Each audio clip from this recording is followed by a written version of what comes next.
Imagine turning just 500 shillings into daily income from your kitchen. No shop, no big capital, just Mandazi. Today I'm showing you exactly how to start a profitable Mandazi business from your home, step by step, from the recipe to how you can actually make money. The secret to selling Mandazi is simple. They must be soft, fluffy, and consistent. Well, let's get started. Here's what I use: flour, sugar, vanilla essence, cardamom powder for flavor, and baking powder, some margarine, 2 room temperature egg, and milk. Mix all the dry ingredients together in a bowl of flour, add sugar, cardamom powder, and baking powder. And give it a mix to combine well.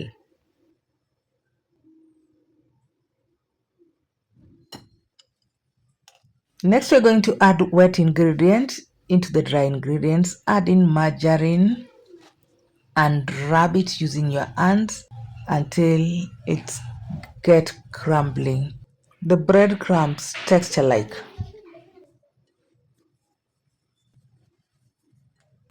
Then create a well where we're going to add our liquids.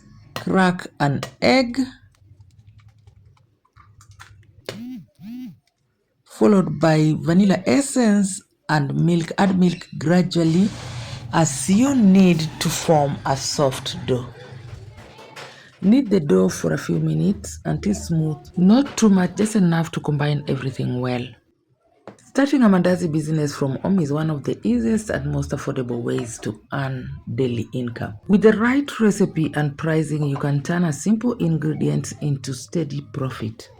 Just ensure you make something different from other Mandazi vendors. Just make Mandazi the same way you can make for your guests at home. This way you'll have your targeted clients coming back. Knead lightly for about 5 to 7 minutes until the dough is smooth. Don't over knead, this keeps the Mandazi soft. Grease your mixing bowl, then transfer your dough into a greased bowl. Cover the dough and let it rest for about 30 minutes. It helps the Mandazi become soft and fluffy after frying. After resting, don't knead the dough again, just roll out and cut. Divide it into pieces you can easily work with. I'm going to divide mine into 2 pieces and work with each piece at a time. Lightly flour your surface to avoid the dough sticking and roll the dough flat. Roll the dough out, not too thick, not too thin. Well, this has been my hustle since Corona. I sell them by order. The minimum order is 1 kg flour.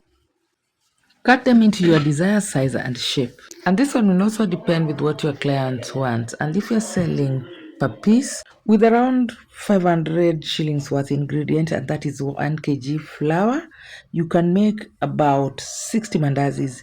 If you sell each mandazi at 15 shillings or 20, you can make up to 900 or 1,200 in sales. And that means profits from your own kitchen. And this is the size I'm going for. Guys, thanks for stopping by, and if you're coming across my video for the first time, feel most welcome. If you like this kind of content, kindly consider subscribing. For more amazing recipes like this, press the notification bell so that you may come to watch my other video. Next, we're going to fry our mandazi. Heat oil on a medium, not too hot, then carefully drop your mandazis in the frying pan. Don't overcrowd the pan. Allow them to rise up before turning them. Once it has risen, flip the other side before they get browned. Let them cook on a medium heat. If the oil is too hot, the mandazi will brown quickly outside and remain raw inside.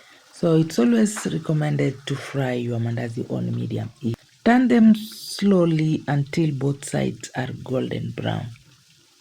Now, where to sell your mandazi as a starter? You don't need a big shop to start.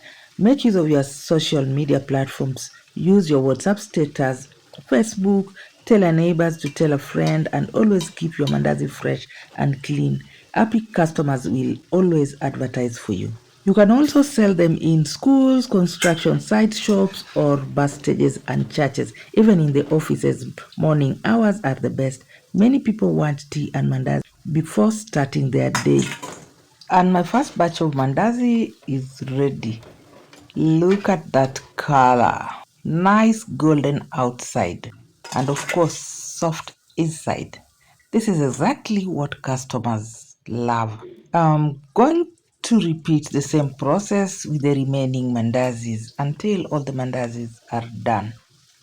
Remember, every big business starts small, so don't wait for perfect conditions. Start with what you have. One customer can become 10, and one tray of mandazis can become a successful business. I like to remove my mandazi and put them in this colander to drain the excess oil before transferring it into my tray. If you don't have such, you can use a paper towel to avoid ending up with the oily mandazi. Look at that color, golden outside and soft inside. This is exactly what customers love, not oily. If you enjoyed this video, don't forget to like, subscribe and share, and let me know in the comments. Would you start a mandazi business from home?